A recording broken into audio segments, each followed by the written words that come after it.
और भाइयों क्या हालचाल। उम्मीद है कि आप लोगों ने मेरा पुराना लेक्चर देख लिया होगा जिसमें मैंने 1.1 एक्सरसाइज को ख़त्म कर दिया था।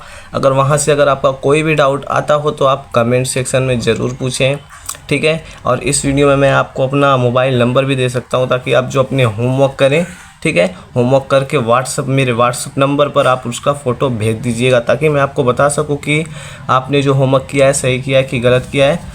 और आज चैप्टर 1 हमें फिर से पढ़ना है और चैप्टर का नाम है रियल नंबर, वास्तविक संख्या है। और ये है अपना लेक्चर नंबर 3। लेक्चर नंबर 3 नहीं, लेक्चर नंबर 4 है। और इसमें हम लोग करेंगे एक्सरसाइज 1.2 को फिनिश पूरा। तो आज मैं बता दूँ आपको आज मैं कौन कौन से टॉपिक कराने वाला हूँ। Topics today I will cover. आज अब मैं आपको क्या क्या बताऊंगा इस वीडियो के अंदर। ये वीडियो थोड़ा लंबी होगी, लेकिन हाँ, जो एक्सरसाइज 1.2 में बताने जा रहा हूँ ये थोड़ा सा इंपॉर्टेंट है क्योंकि बोर्ड्स में इससे अच्छे क्वेश्चन आते हैं। 1-2 नंबर के क्वेश्चन आपके आते हैं। पहले नंबर पर मैं आपको बताऊंगा कि अभाज्य गुणनखंड निकालना, जिसको हम लोग एलसीएम भी बोलते हैं, ये मैं आज आपको अच्छे से समझा दूंगा। दूसरे नंबर पर बताऊंगा मैं आपको अभाज्य गुणनखंड विधि से एचसीएफ और एलसीएम निकालना। मैंने एचसीएफ निकालना अभाज्य गुणनखंड विधि से इसके पहले वाले लेक्चर में आपको बताया था, आप वहाँ से भी देख सकते हो, नहीं तो इस वीडियो में मैं फिर से बताऊंगा। और तीसरे नंबर पर हम क्वेश्चन की प्रैक्टिस करेंगे अच्छे से। चौथे नंबर पर हम फॉर्मूला बेस्ड क्वेश्चन करेंगे और मैं आपकी एक्सरसाइज 1.2 फिनिश कराने में मदद करूंगा। मैं सारे के सारे क्वेश्चंस नहीं बताऊंगा, बस आपको मैं उसके मोटा मोटा थ्योरी वाला पार्ट बता दूंगा ताकि आप उसको घर पे प्रैक्टिस करके फिनिश करोगे। जो भी चीज़ आपको नहीं समझ में आ रही है वो आप हमसे कमेंट में पूछो, नहीं तो मैं आज आपको अपना मोबाइल नंबर दूंगा, उस पर आप व्हाट्सएप से कॉन्टैक्ट करके पूछो, ओके। और छठवें नंबर पर मैं आपको बताऊँगा ट्रिक्स की सवाल को कैसे पहचाने कि कहाँ पर कौन सा ट्रिक लगेगा। और सातवें नंबर पे मैं आपको दूंगा अच्छे से होमवर्क। आपके होमवर्क में 7-8 क्वेश्चन दे दूंगा ताकि आप घर पर भी प्रैक्टिस करे रहे और आपकी स्टडी जारी रहे। तो चलिए फटाफट से हम लोग शुरू करते हैं कि अभाज्य गुणनखंड निकालना यानी एलसीएम निकालना। तो इसके लिए आपको पढ़ना पड़ेगा प्रमेय 1.2 जिसका नाम है अंकगणित की आधारभूत प्रमेय। अंकगणित की आधारभूत प्रमेय, ये जानते हो क्या बोलता है जी? मैं ये थ्योरी वाला पार्ट है, आपको अच्छे से समझाता हूँ। इसका कहने का मतलब ये है कि जो प्रत्येक भाज्य संख्या होता है ना, जो प्रत्येक भाज्य संख्या होता है ना, उसको आप अभाज्य संख्याओं के गुणनफल के रूप में व्यक्त कर सकते हो। प्रत्येक भाज्य संख्या को अभाज्य संख्याओं के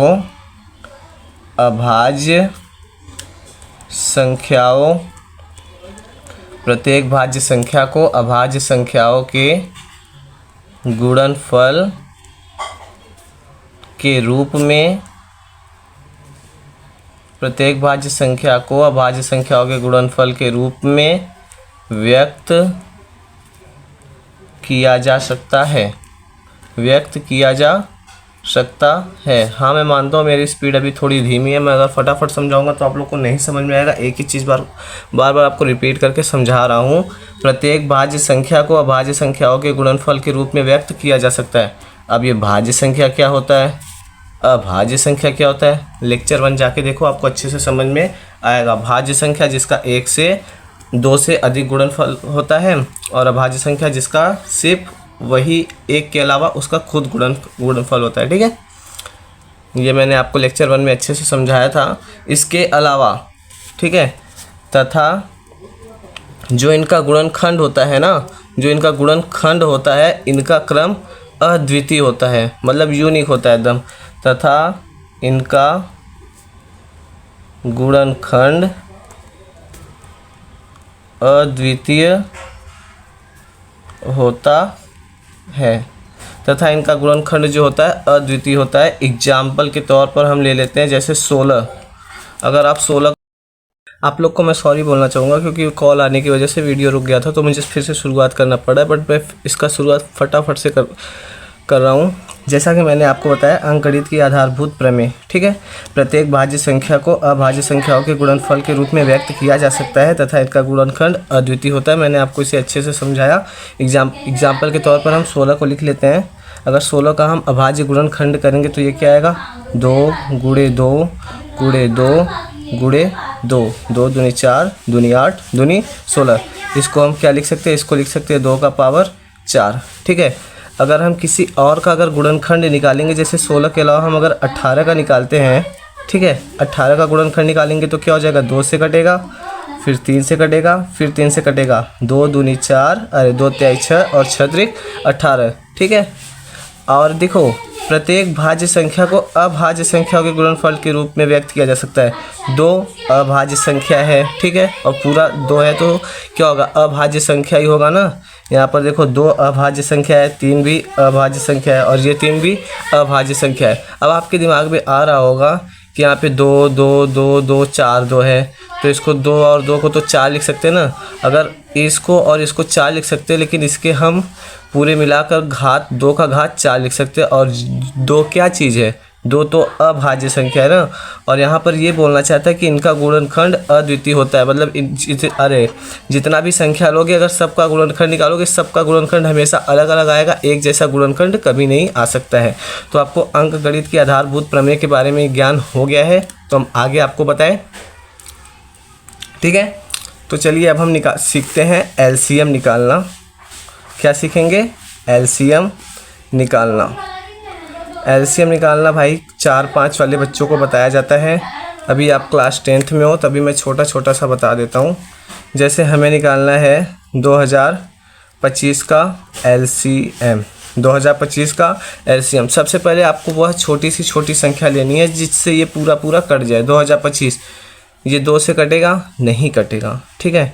3 से कटेगा, 5 2 7 2 9, हाँ ये 3 से कट जाएगा। अब बहुत लोग को ये नहीं समझ में आता है कि इसको कैसे कटाएं, किससे कटाएं, किससे नहीं कटेगा। तो ये देखो, ये सोचना पड़ता है। अब यहाँ पर मैं आपको बताता हूँ ट्रिक क्या होता है।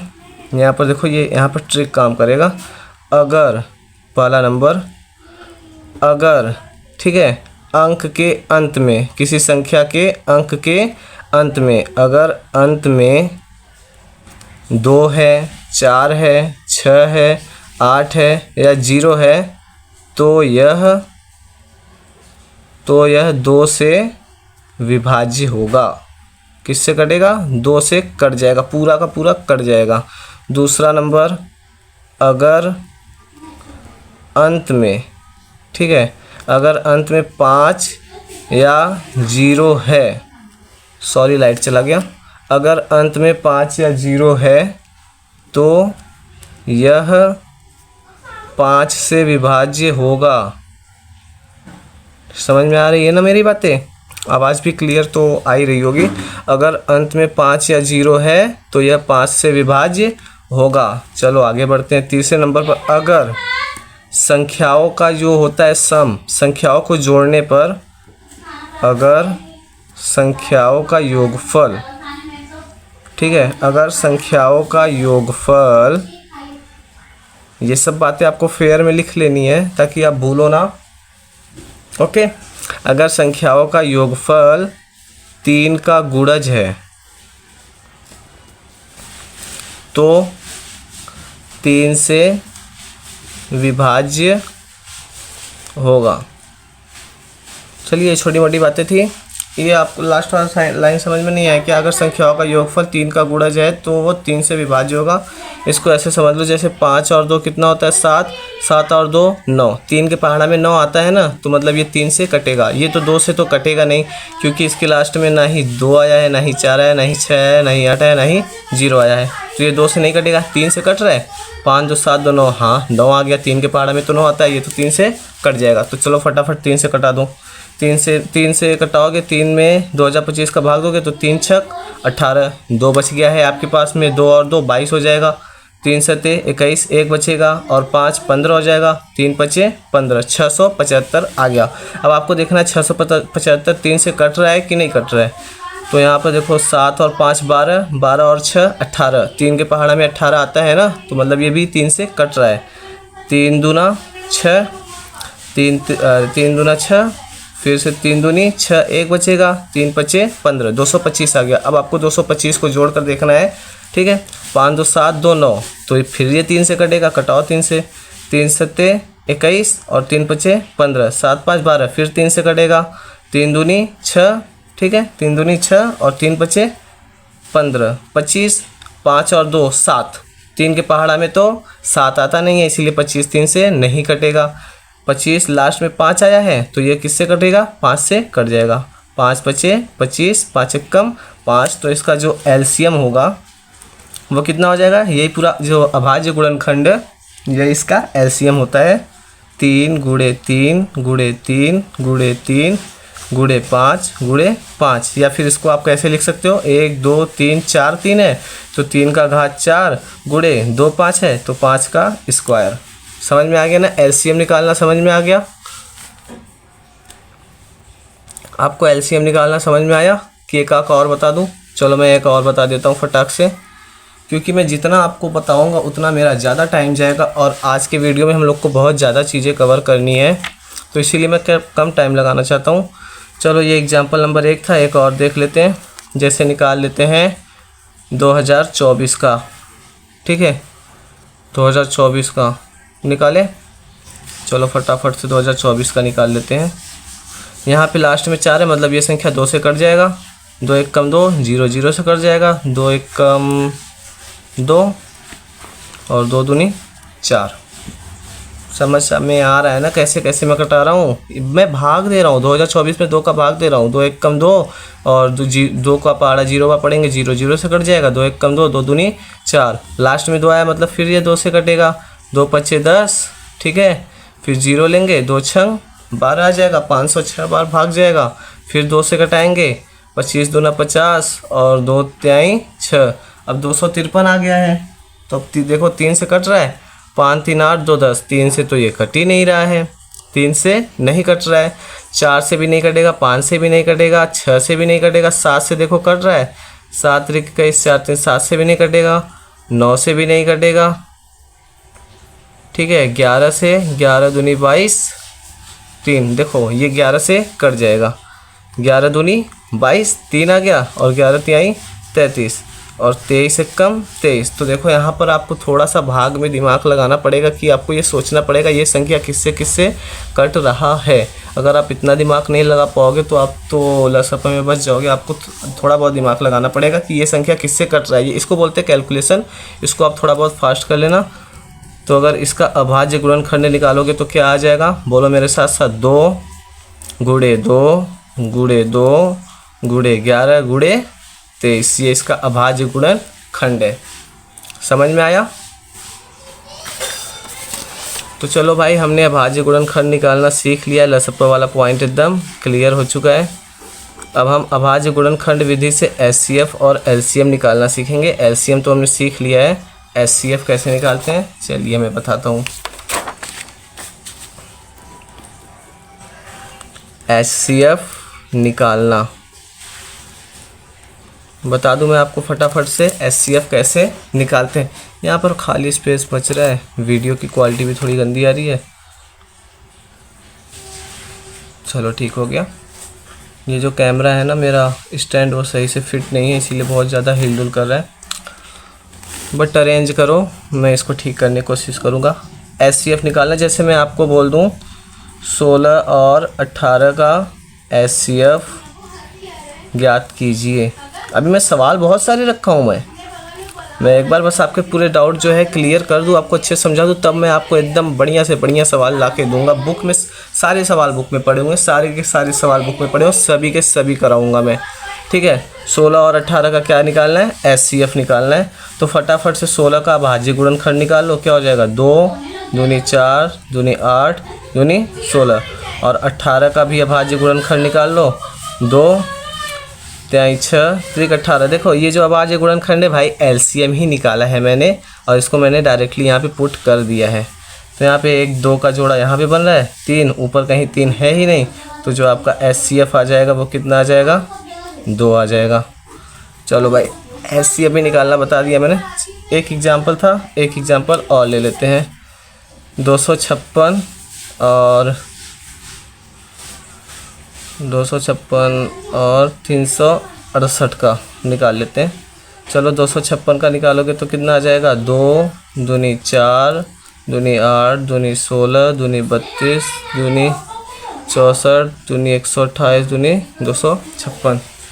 चलो ये 256 का आ गया। 368 का 2 से भाग देंगे, 2 1 368 का निकाल लेता हूँ, मुझे 368 का याद नहीं है। 2 1 कम 2, 2 8 16, 2 चौका 8, 2 9 18, 2 दूनी 4, 2 चौका 8, 2 छंग 12, 2 दूनी 4, 2 23 6 और 23 1 कम 23। तो क्या आ गया, 2 4 बार 2 आया है। 2 गुणे 2 गुणे 2 गुणे 2 गुणे 23। देखो ऊपर कहीं 23 है नहीं, नीचे पूरा 2 है।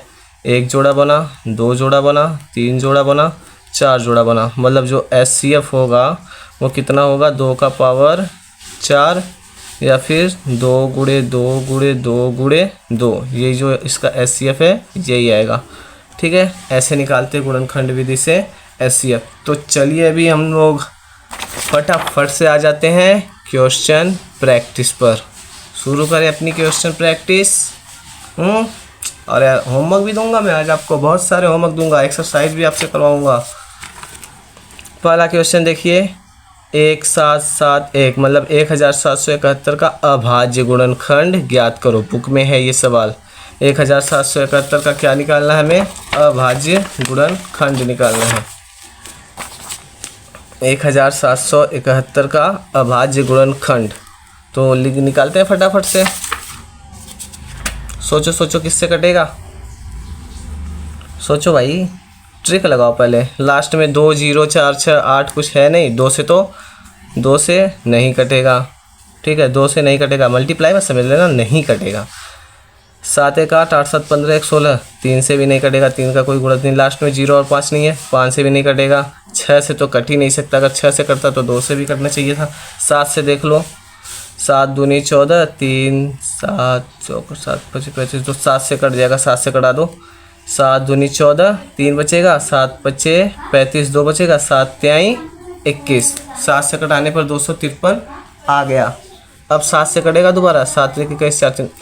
अब ये 253 भी है, ये भी 7 से नहीं कटेगा। 8 से तो कटने का कोई सवाल ही नहीं है। 9 से कटा के देख लो, 9 3 27 हो जाएगा, नहीं जाएगा। 7 9 से भी नहीं कटेगा ये। 9 से जब ने देखो 253 को हमने इससे पहले किया था, याद करो यहाँ पर है 253 हम लोग का, अपन लोग का आया भी था। हाँ यहाँ पर देखो 253 आया था, किससे कटा था, 11 से कटा था। अगर आप ऐसे सवाल करते रहोगे आपके दिमाग में आ ही जाएगा कि कब कौन किससे कटेगा। ठीक है, 253 किससे कटेगा, 11 से कटेगा। 11 दूना 22 और 11 3 33, और 23 जो है वो जानते हो प्राइम नंबर है, खुद से कटेगा। तो इसका जो LCM होगा क्या आ जाएगा, अभाज्य गुणनखंड आ जाएगा 7 गुणे 11 गुणे 23, यानी 1771। वो 1771 का अभाज्य गुणनखंड कितना होगा, 7 गुणे 11 गुणे 23। निकाल चुके, यही था हमारा आंसर। समझ में आ गया। तो चलो पहला वाला मैंने कर दिया, दूसरा वाला आपका होमवर्क, तीसरा वाला चलो हम लोग फटाफट से करते हैं ना। एक मैं करूँगा, एक आपको करने के लिए दूंगा, ऐसे बराबर बराबर करते रहेंगे। 2 1 2 5 2। ठीक है, 2 1 2 5 2 का अभाज्य गुणनखंड ज्ञात करो। चलो निकालते, लास्ट में 2 है, मतलब ये 2 से क्या होगा, कट जाएगा। 2 1 कम 2 और 0 हो जाएगा। 2 छंग 12, 2 दूनी 4 और 2 छंग 12। ठीक है, 106 और 26 आ गया। 2 छंग 12 2 4 1 5, 2 छंग 12 हंसी लगा, सही है। देखो अगर आप लोग को डायरेक्ट नहीं आता, आप लोग धीरे धीरे भाग देकर करना, लेकिन ये सब बहुत छोटा टॉपिक है, तो इसमें आप क्लास 10वीं में हो, आपको इतना टाइम नहीं लगाना है। ठीक है, अब आगे 2 से भाग देते हैं, क्योंकि लास्ट में 6 आया, 2 से कट जाएगा। 2 5 10, 2 3 6, 2 1 कम 2, 2 3 6। अब यहाँ पर आ गया 5 3 1 3। क्या आ गया, 5 3 1 3। तो चलिए देखते हैं, 2 से तो कटेगा नहीं, 3 से देखते कटता है। 3 1 4, 4 3 7, 7 5 12। 3 के पहाड़ा में 12 आता है ना, तो ये 3 से कट जाएगा। 3 1 कम 3, 3 7 21, 3 7 21 और 3 1 कम 3, मतलब 3 से 1 कट गया है। तो अभी देखो 7 1 8 8 7 15 1 16, नहीं कटेगा, 3 से नहीं कटेगा। ये देखो 1771 यहाँ पर भी है, 1771 यहाँ पर भी है। तो ये 1771 को हमने किससे कटाया था, 7 से। 7 से कटाओगे आ जाएगा 253। 253 को हम लोगों ने 11 से कटाया था, 11 से कटाया था आ जाएगा 23, और 23 तो खुद से कटेगा। इसीलिए मैं बोलता हूँ आपको एलसीएम में सवाल की प्रैक्टिस करते रहनी है, क्योंकि सेम अंक आपको कहीं भी दिख सकते हैं। आपको रिजल्ट याद रहेगा तो आप फटाफट से कर लोगे। 21,252 का जो अभाज्य गुणनखंड है वो क्या है? 2 × 2 × 3 × 7 × 11 × 23। समझ में आ गया भैया? ओ भैया समझ में आया? ओहो, चलो भाई 5,313 का अभाज्य गुणनखंड पे करना, इसको भी घर पे करना, इसको भी घर पे करना। ये सब आपका HW है, उतार लो फटाफट से कॉपी में, मुझे कोई बहाना नहीं चाहिए। ठीक है, फटाफट से उतार लो। 7वां वाला क्वेश्चन मैं आपको अभी बता देता हूँ इसका आंसर। फटाफट से उतारो भाई, जल्दी से कॉपी में उतारो, फटाक से कॉपी में उतारो, जल्दी से। होमवर्क है ये आपका, अभी करना है। क्लास ख़त्म होने के बाद आपको यही होमवर्क करना है। 1 2 3 4 होमवर्क है। अभी मैं आपको और होमवर्क भी दूंगा। फटाफट से उतार लो कॉपी में। अगले सवाल की तरफ बढ़ें। उतार लो उतार लो उतार लो, तब से मैं अगला पन्ना लाता हूँ, फिर आपको अगले सवाल पे पढ़ाता हूँ।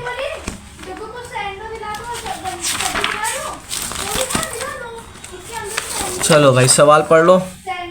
संख्याओं 6 और 20 के अभाज्य गुणनखंड विधि से HCF और LCM ज्ञात कीजिए। संख्याओं 6 और 20 है, ठीक है, 6 और 20 का, ठीक है, अभाज्य गुणनखंड विधि से 6 और 20 का अभाज्य गुणनखंड विधि से HCF और LCM निकालना है। तो 6 और 20 का अगर आपको HCF निकालना है, HCF निकालोगे 6 और 20 का, कितना आएगा? 6 का अभाज्य गुणनखंड करोगे 2 × 3 ये आ जाएगा, और 20 का करोगे 2 × 5 आ जाएगा। इन दोनों में देखो कॉमन क्या हो रहा है? ये कॉमन हो रहा है, तो आपका आ जाएगा HCF जो है कितना आ जाएगा? 2 आ जाएगा। और इसका आपको LCM निकालना है। इसका अगर आपको LCM निकालना है, 6 और 20 का LCM निकालोगे तो कितना आ जाएगा? 2 × 6 2 × 20, 2 3 वैसे ही रहेगा, 2 × 5 10, 3 × 1 = 3, 5 वैसे ही रहेगा, 5 × 1 = 5। तो इसका आपका LCM आ जाएगा 2 × 2 × 3 × 5। इसका रिजल्ट लिखोगे 4 × 12 = 60 आ जाएगा आंसर। समझ में आया? HCF और LCM कैसे निकाला मैंने आपको, ये सब समझ में आया ना? आगे बढ़े। क्वेश्चन, ये क्वेश्चन मैंने आपको समझा दिया है। देखो भाई, पहला वाला मैंने समझाया, दूसरा वाला होमवर्क है, तीसरा वाला मैंने समझाया, चौथा, पांचवा, छठवां होमवर्क है, सातवां वाला मैंने समझा दिया। आप देखो फॉर्मूला बेस्ड क्वेश्चन क्या होता है। फॉर्मूला देखो, आपको एक फॉर्मूला स्कूल में पढ़ाया गया होगा कि 2 संख्याओं का, ये फॉर्मूला है, ठीक है। सॉरी यार, बना भी नहीं पा रहा हूँ मैं तो। 2 संख्याओं का गुणनफल जो होता है, गुणनफला लिख दिया मैंने अभी। 2 संख्याओं का जो गुणनफल होता है वह उनके LCM और HCF के गुणनफल के बराबर होता है। 2 संख्याओं का गुणनफल कैसा होता है? LCM और HCF के गुणनफल के बराबर होता है। चलो सिद्ध कर देते हैं इसको। इसी सवाल को देख लो। 2 संख्याओं का गुणनफल, 2 संख्या कौन कौन सा था? 6 था और 20 है। 6 है और 20 है। LCM कितना है? 60 है। HCF कितना है? 2 है। तो 2 × 6 = 12, यानी 20 का पारा 6 बार पढ़ोगे 120 आ जाएगा। LCM 60 है, HCF 2 है, 60 दूनी 120 आ जाएगा। देखो दोनों बराबर आ गया है कि नहीं। अब आपको इसके ऊपर क्वेश्चन कैसे मिलेंगे? ये फॉर्मूला जल्दी से अपने कॉपी में उतार लो। 2 संख्याओं का गुणनफल उनके LCM और HCF के बराबर होता है। जल्दी से कॉपी में उतार लो भाई, उतार लो, फटाक से कॉपी में उतारो। चलो फटाफट से क्वेश्चन करते हैं। क्वेश्चन मैंने कॉपी में लिखा है। HCF कितना है? 9 दिया है। 2 संख्या कौन कौन सी है?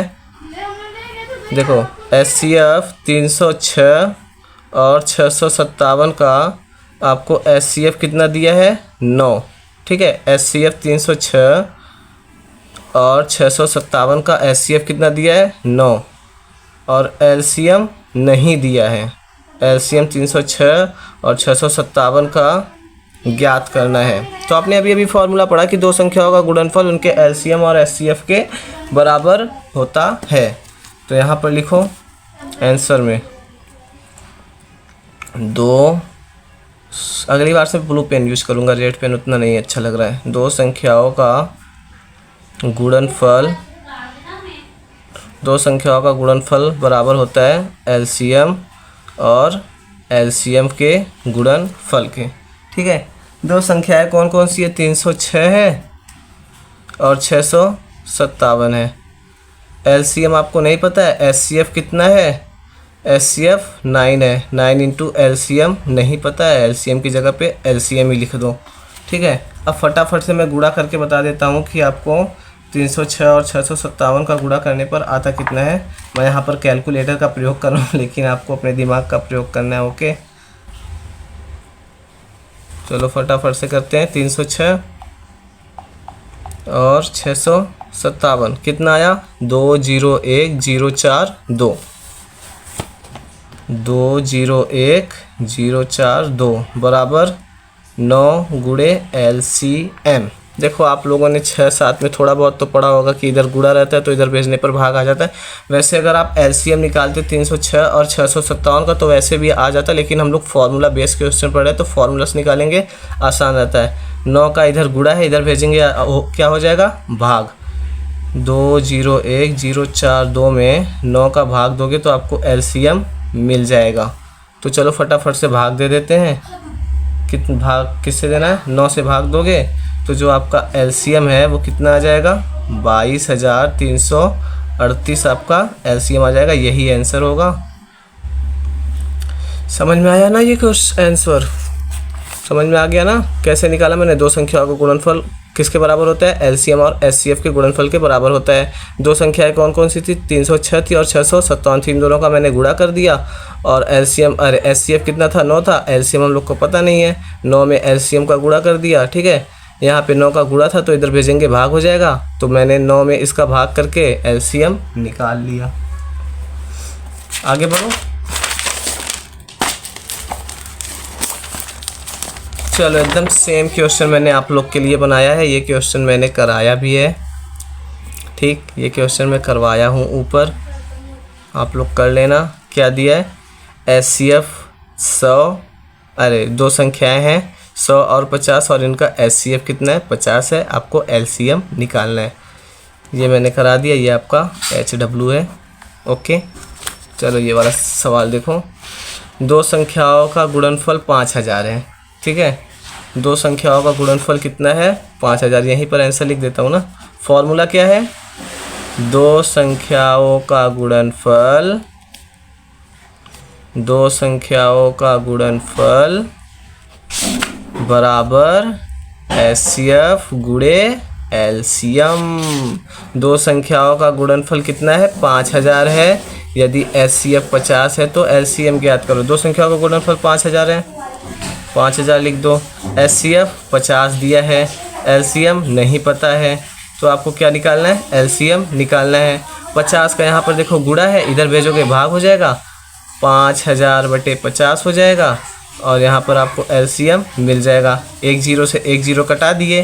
ठीक है, अब ऊपर क्या बचा? 500/5 बचा है। 5 एक कम 5, 5 एक कम 5, 100। तो आपका LCM कितना निकल के आ गया? 100 निकल के आ गया। ये काटा पीटी नहीं समझ में आई? भाग दे दो भैया आप। 5000 के साथ भाग दे दोगे तो 50 एक कम 50 कट जाएगा पूरा। एक जीरो से एक जीरो कट गया, फिर एक जीरो से एक जीरो कट गया, तब भी 100 आया, ऐसे भी 100 आया। मैंने आपको दोनों तरीका बता दिया। दो संख्याओं का गुणनफल बराबर क्या होता है? उनके HCF और LCM के गुणनफल के बराबर होता है। हमें सवाल में क्या दिया था? दो संख्याओं का गुणनफल 5000 है, तो मैंने दो संख्याओं के गुणनफल की जगह पर 5000 लिख दिया है। और यदि HCF बराबर 50 है तो HCF की जगह पर मैंने 50 रख दिया। LCM निकालना था, LCM निकाल लिया हम लोग। ये था फॉर्मूला बेस्ड क्वेश्चन आपका।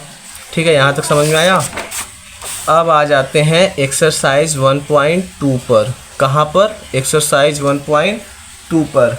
देखो ट्रिक्स की बात मैंने बताई आपको, ट्रिक्स मैंने बता दिया है कि LCM में कैसे कटाना है कैसे नहीं कटाना है। वो थोड़ी बहुत ट्रिक्स थी जो मैंने आपके साथ शेयर कर दी है। नहीं तो अगर आगे कोई ट्रिक होगी तो मैं आपको बताऊंगा। अगर देखो, अगर आपको कहीं भी LCM और HCF निकालने का क्वेश्चन आए तो आप ज़्यादातर फार्मूला का यूज़ करोगे। किसका यूज़ करोगे? फार्मूला का यूज़ करोगे, वो आपको ईजी पड़ेगा। अगर आपको फार्मूला नहीं लगाना है तो आप अपने मन का करो भाई, क्योंकि उसको तो डायरेक्ट आंसर से मतलब है ना। लेकिन अगर वो आपसे ऐसे पूछ लेगा कि दो संख्याओं का गुणनफल इतना है और एचसीएफ दे देगा, एलसीएम निकालना रहेगा, तो आपको फार्मूला लगाना ही लगाना है। प्रश्नावली 1.2 पे आओ फटाक से। देखो क्या बोल रहा है, निम्नलिखित संख्याओं को अभाज्य गुणनफल के रूप में व्यक्त कीजिए। नहीं बताया क्या मैंने आपको? ये बताओ, ये मैंने आपको नहीं बताया? ये मैंने आपको नहीं बताया अभाज्य गुणनफल के रूप में लिखना? बताओ। यहाँ पर जैसे क्या दिया, देखो एकदम सिंपल दिया। 140 का, 156 का, 3825 का, 5005 का, 7429 का। इसको बस भाई आपको इसके रूप में लिखना है, इसके रूप में लिखना है, ऐसे इसके रूप में लिखना है, बस कर लेना भाई। ये भी आपका SW है। पूर्णांकों के निम्नलिखित युग्मों के HCF और LCM ज्ञात कीजिए तथा इसकी जांच कीजिए कि दो संख्याओं का गुणनफल बराबर होता है HCF और LCM के। चलो इसमें से मैं आपको एक सवाल समझा देता हूँ, पहला वाला।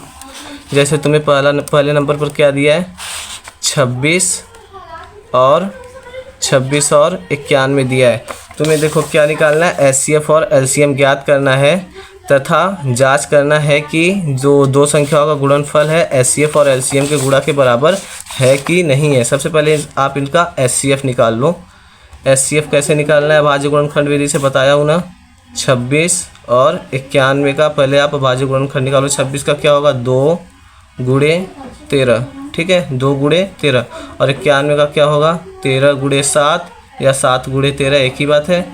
दोनों में 13 मिल रहा है, तो आपका HCF कितना आ जाएगा? HCF आ जाएगा 13, ठीक है। HCF कितना आ गया? 13 आ गया। अब फटाफट से LCM निकाल लो।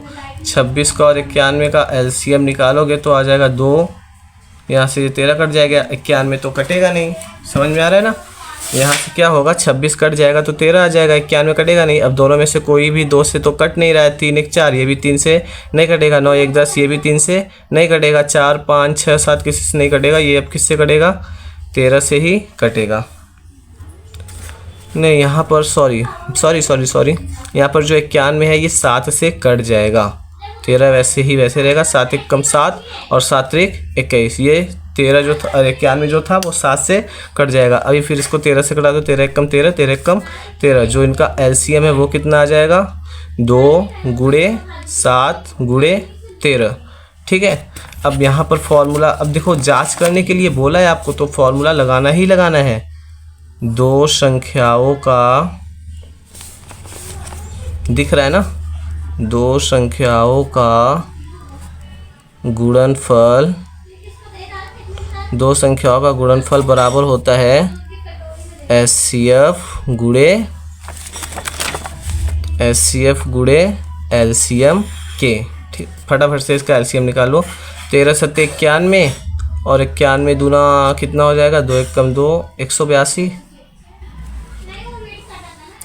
ठीक है।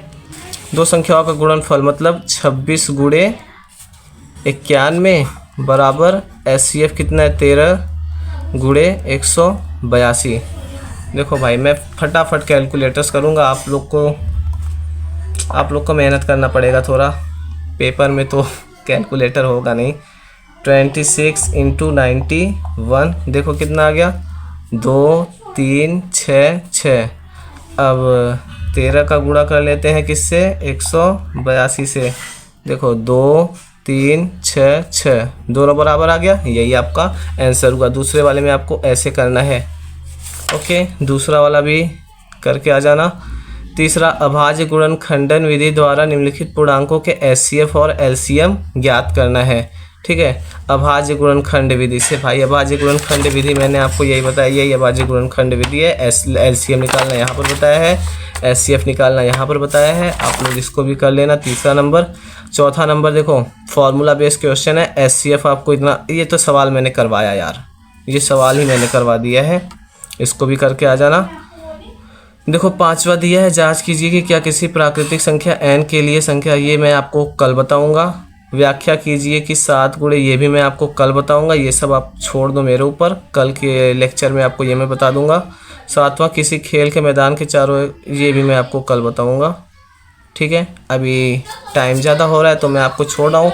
Okay bye bye. मैंने आपको होमवर्क सब दे दिया है, आप लोग अच्छे से पढ़ाई करते रहो। तो मैंने जैसा कि बोला था आप लोग को नंबर देने के लिए, तो मैं वो कमेंट में पिन कर दूंगा। अभी के लिए बाय बाय, नहीं तो रहने दो, लो फटाफट से उतार लो भाई, उतार लो।